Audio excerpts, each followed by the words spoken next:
Today's lesson is Chapter 2, Lesson 2, Adding Rational Numbers. The essential question for today's lesson, what we want to be able to answer by the end of this lesson is, how can you use what you know about adding integers to add rational numbers? So let's talk a little bit about what we know about adding integers. So the rules for adding integers are, if you have the same sign, so I'm going to write this up here, same signs, you just add the numbers and keep the sign. So if you had a positive plus a positive, you would just add the two numbers together and keep it positive. If you had a negative plus a negative number, you would add them together and keep it negative. The other rule is if you had different signs. So if we have different signs for integers, the rule would be, the official rule is to take the difference of the absolute values and keep the sign of the larger absolute value. But in more common terms, it would be, what we want to do is we want to take the difference between the two numbers, just looking at the numbers without the signs. So we would take the bigger looking number and subtract the smaller looking number, and then keep the sign of the bigger looking number. And when we get into some problems, we'll be able to see that. So what we're going to do is take the bigger looking number, and we're going to subtract or minus the smaller looking number. And then we would keep the sign of the bigger looking number. All right, I'll just write up bigger. All right, so again, for different signs, we're going to take the bigger looking number and subtract the smaller looking number and keep the sign of the bigger. And you'll see that once we do some example problems here. So the key idea, again, is the same thing here. To add rational numbers, what we're talking about is mostly fractions and decimals. To add rational numbers, we're going to use the same rules for the signs as you use for integers, the ones that we just discussed. So let's do some examples of adding rational numbers. The first one, find negative 8/3 plus 5/6. Okay, so the first thing I want to identify is the signs, and this is different signs. So I'll put a DS up there, different signs. Okay, so the rules for different signs say I got to take the difference between those two numbers, the bigger looking minus the smaller looking. But I look at this problem and I can't tell which is bigger because they have different denominators. I can't really compare them unless they have the same denominator. So I need to change them to a common denominator. So what I'm going to do is look at these two denominators and say, all right, what's a common denominator between them? And what I want to do is find the lowest common denominator. So the lowest common denominator, or the lowest number that both of these go into, would be 6. So 6 is our lowest common denominator. So what I'm going to need to do is rewrite these both with the 6 as a denominator. Well, the 5/6 is already a 6 as a denominator, so I'm going to leave that one alone.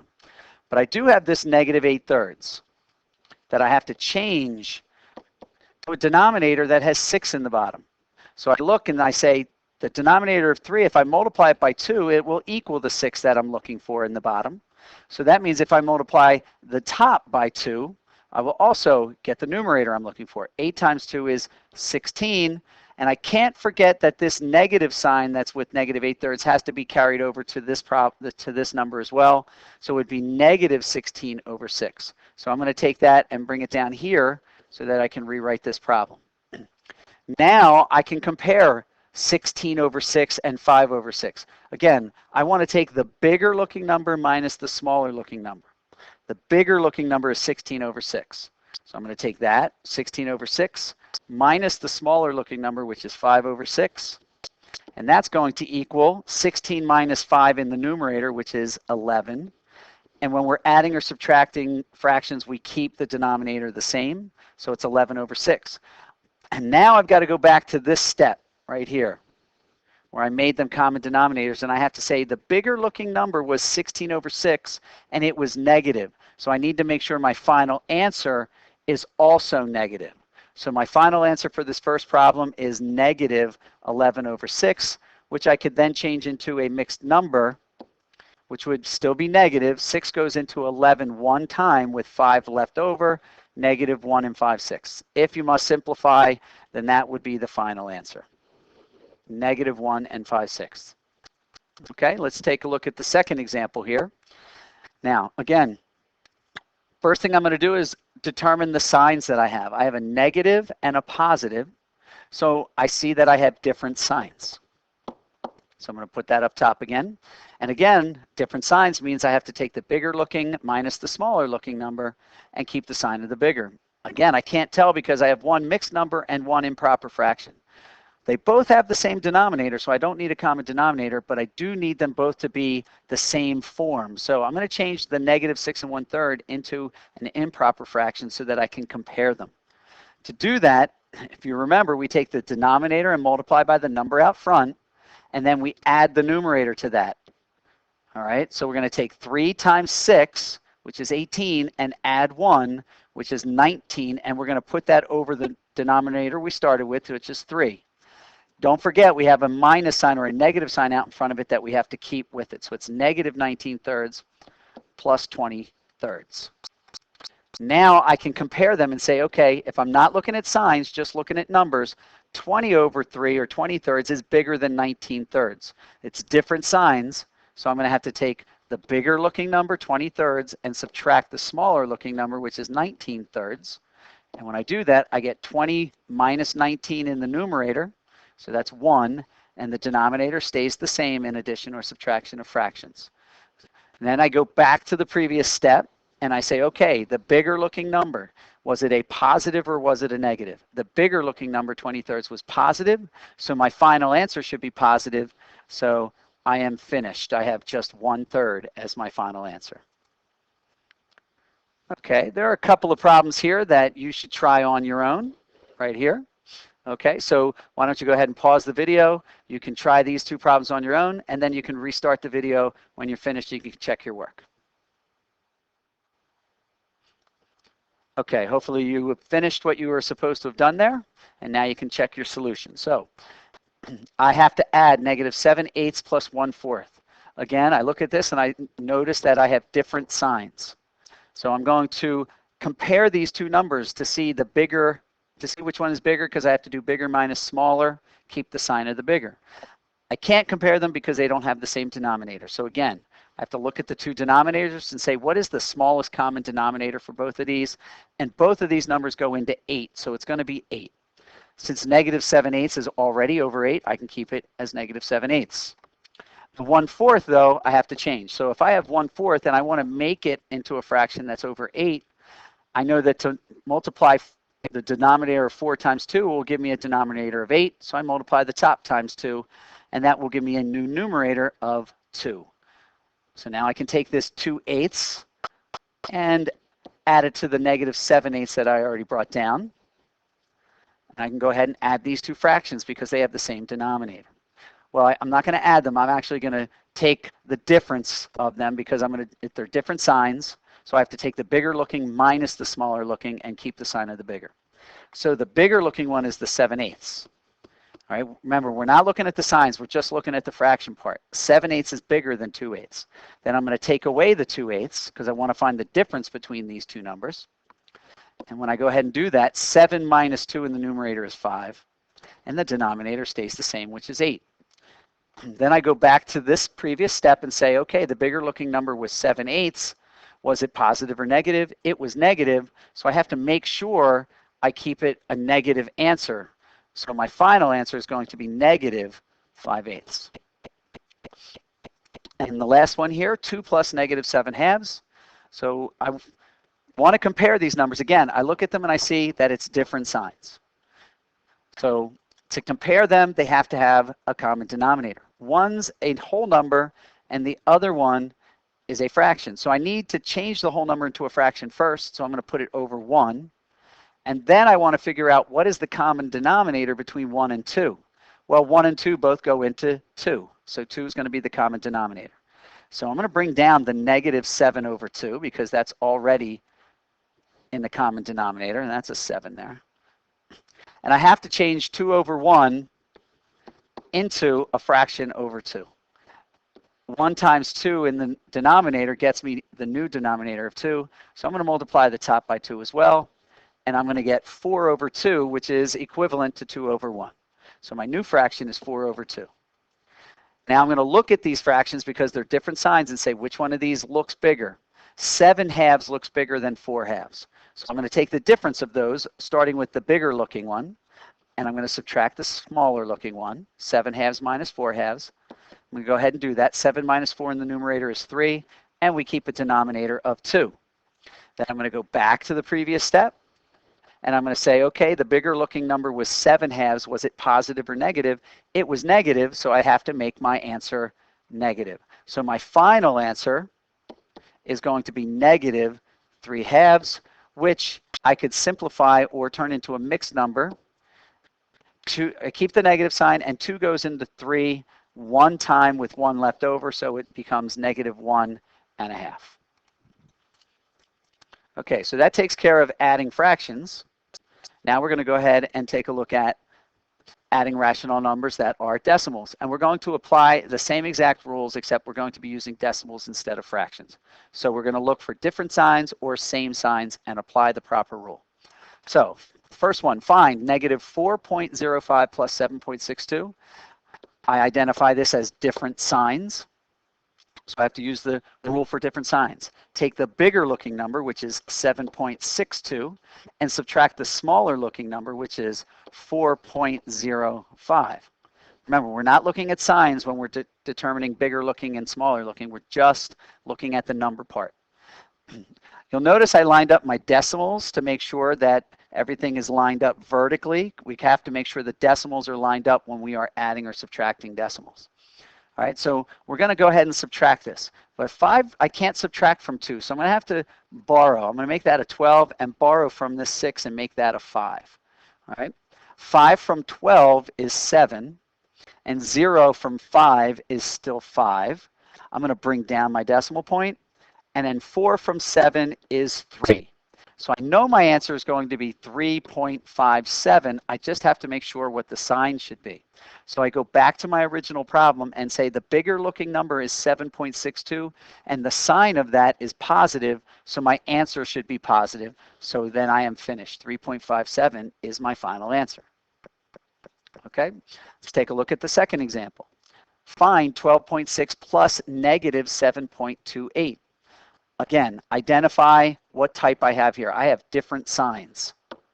All right, different signs. Again, I'm going to take the difference between the two numbers and keep the sign of the larger looking number. So the bigger looking number would be 12.6. And I'm going to subtract the smaller looking number, which is 7.28. You know what? I probably should have done this vertically. So let me erase this and let's do it underneath. Minus 7.28. Now, I lined up my decimal points, and you'll notice to the right that 7.28 has more numbers to the right of the decimal point than 12.6. I have to make sure they have the same amount, so I have to add a placeholder 0 in so that they both have the same number of decimal places to the right of the decimal point. And now I can go ahead and subtract. 8 from 0 doesn't work, so I got to borrow. So I'm going to borrow from this 6. I'm going to take 1 away from there and make the 0 a 10. 8 from 10 is 2. 2 from the 5 is 3. Bring down my decimal point. 7 I can't subtract from 2, so I'm going to have to borrow. I'm going to borrow from the 1 and make the 2 a 12. Oops, let's write it over here so you can see it. That's a 12. And so 7 from 12 is a 5. So I know my answer is going to be 5.32. And now what I need to do is I need to figure out the sign. So I go back to the original problem and say the bigger looking number was 12.6, and that was positive. So my answer should be positive, so I will just leave it as 5.32.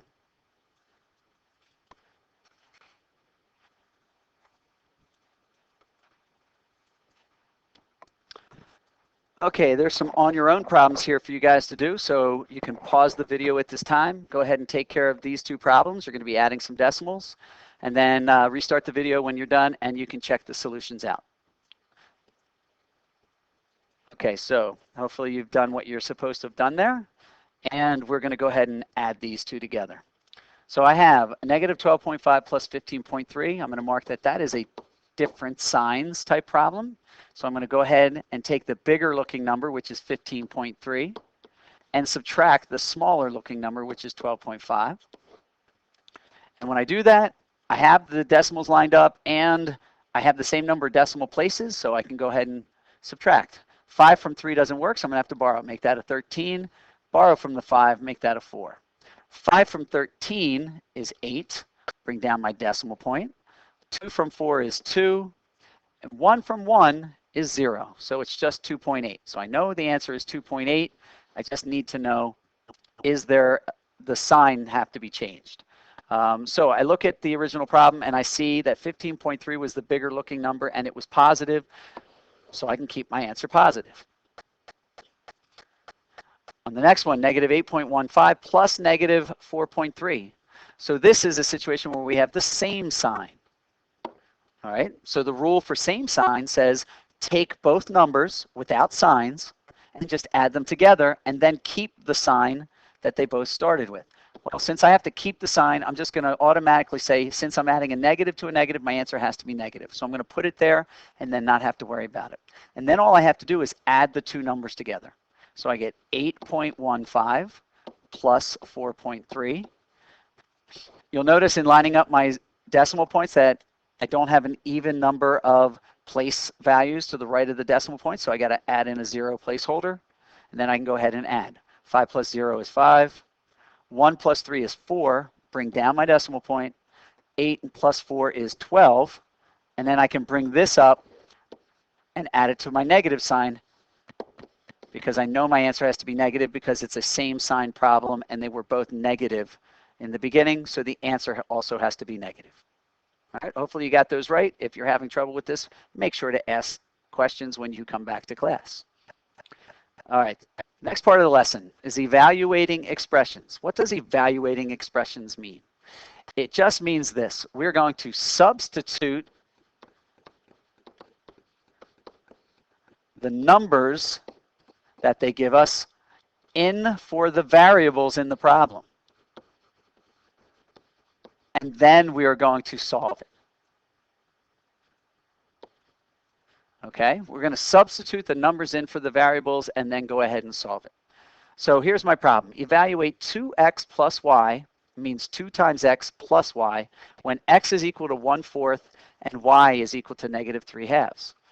So what we're going to do is we're going to start by writing the problem, 2x plus y, and then I'm going to substitute those numbers in for the variables in the problem. So I'm going to have, and I think the best idea for you to do is every time you substitute in a number in a problem, put it in parentheses, all right? And it'll make things easier in the long run when we do that.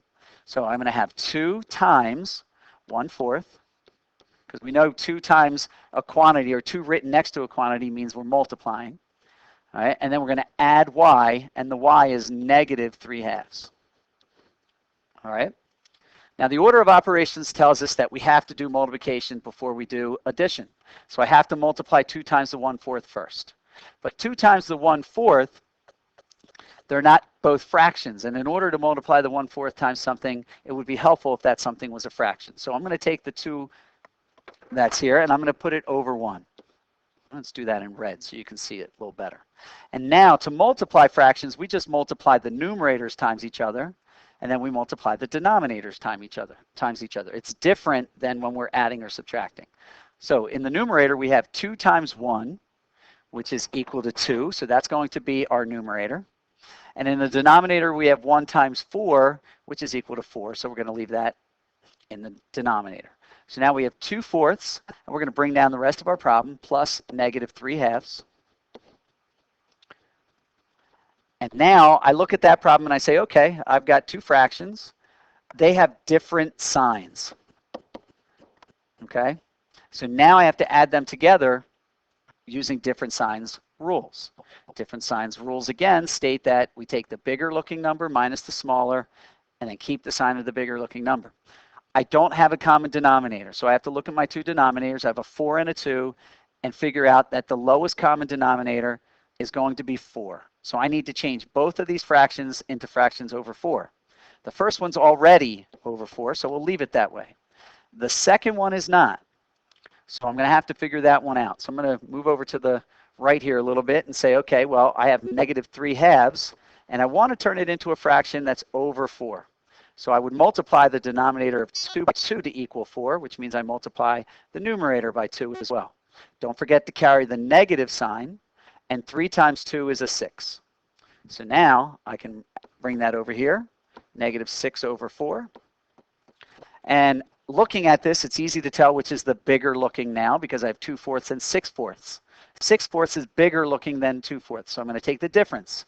6/4 minus 2/4, all right? And I'm going to keep the sign of the bigger looking number at the end. 6 minus 2 in the numerator is 4. 4 is the common denominator, so that stays the denominator when we are adding or subtracting. All right, and I can simplify 4/4 to 1. Then I go back to this part of the problem and say, okay, the 6/4 was bigger looking. What sign was it? It was negative, so I have to make my final answer negative. So that would be a -1. All right, so that's what evaluating is. So you can pause the video again and do the on your own problem here. When you're finished, restart the video and you can come back and you'll look at the solution.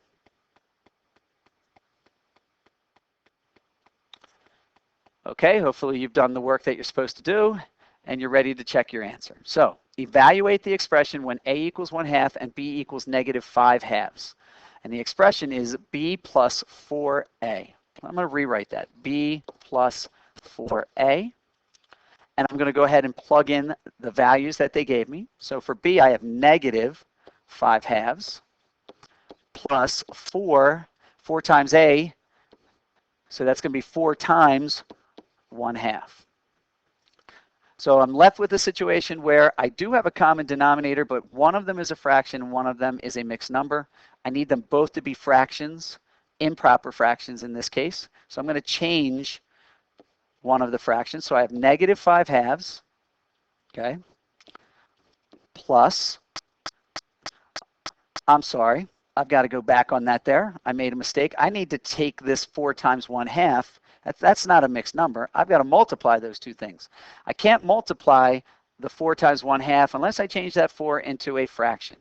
So let's do that over here on the right. I'm going to change that 4 to a 4/1, and I'm going to multiply that by 1/2.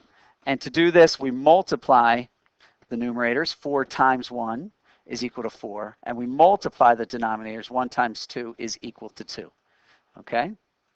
So I'm going to go ahead and rewrite that down here as 4/2. I was correct in that they had the same common denominator. I was incorrect in the way that I looked at it. So hopefully you understand what I did right there. So now I take a look at this and I got a -5/2 plus 4/2. That's a different signs problem. So I'm going to take the bigger looking number, which is 5/2, and I'm going to subtract the smaller looking number, which is 4/2. So 5 minus 4 in the numerator is 1. The 2 stays in the denominator. Then I go back to the previous step and say the bigger looking number was 5/2. It's negative, so my final answer must also be negative. And again, if you have any questions on that, please make sure you're asking them in class. And then our last problem in the lesson is example 4, a real-life application. So let's take a look at the problem. The table shows the annual profits, that means money we make, in billions of dollars of a financial company from 2008 to 2012. Positive numbers represent gains and negative numbers represent losses. Which statement describes the profit over the 5-year period? We have 4 choices. A gain of $0.3 billion. B, a gain of $30 million. C, a loss of $3 million. And D, a loss of $300 million. Okay, so we need to get our information from this table. All right, and basically we have some losses and some gains during these years, and we've got to figure out by adding them what the overall loss or gain would be. Now, the easiest way I think to do this, again, if you're using a calculator, you can just go ahead and punch this stuff in, and that would probably be okay. But since we're not using calculators, the easiest way to do this is we should take all the losses, the negatives, and add them together first, because adding numbers with the same signs is easy. We just add the numbers and keep the same sign. So let's go ahead and do that. we have a negative 1.7 plus a negative 4.75.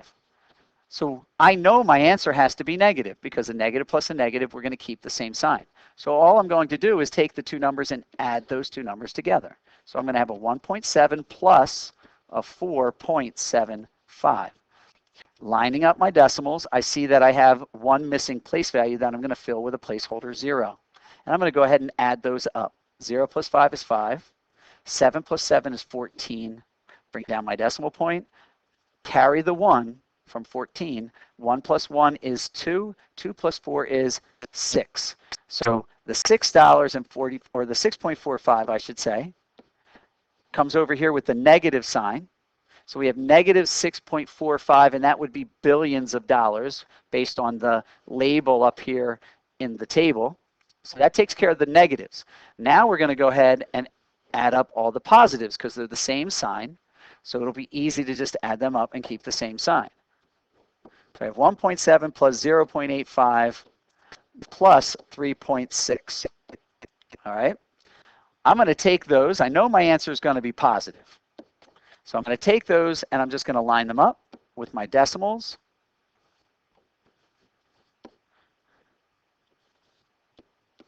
And I'm going to add them together, and I'm going to fill in any empty spaces with the 0 placeholders. I'm just going to add up each column. So I get 0 plus 5 plus 0 is a 5. 7 plus 8 is 15, plus 6 is 21. I'm going to carry the 2. Don't forget to bring down my decimal point. 2 plus 1 is 3, 3 plus 0 is 3, and 3 plus 3 is 6. So now I know I have a 6.15. Let me make that decimal a little more clear. 6.15, that is positive. And I have this negative 6.45 from before. I'm going to need a little more space. So now I have to take the negative 6.45 that I did earlier and the 6.15 that I just did now and add them together. This is a lot of work, it seems like, but this is what we have to do to get this correct. So this is a problem that is different signs. So what I'm going to do is use the rules. So I'm going to take the bigger looking number, which is 6.45, and I'm going to subtract the smaller looking number, which is 6.15. Lining up my decimals, I see that I have the right number of place values, so I can go ahead and subtract. 5 from 5 is 0. 1 from 4 is 3. Decimal point is brought down, and 6 from 6 is 0. So this is my final answer, 0.30. And in the table, if we go back to the table, we'll see that the unit was billions of dollars. So I want to make sure that I write that down. Billion, okay? And it's dollars. So now let's go back to my answer.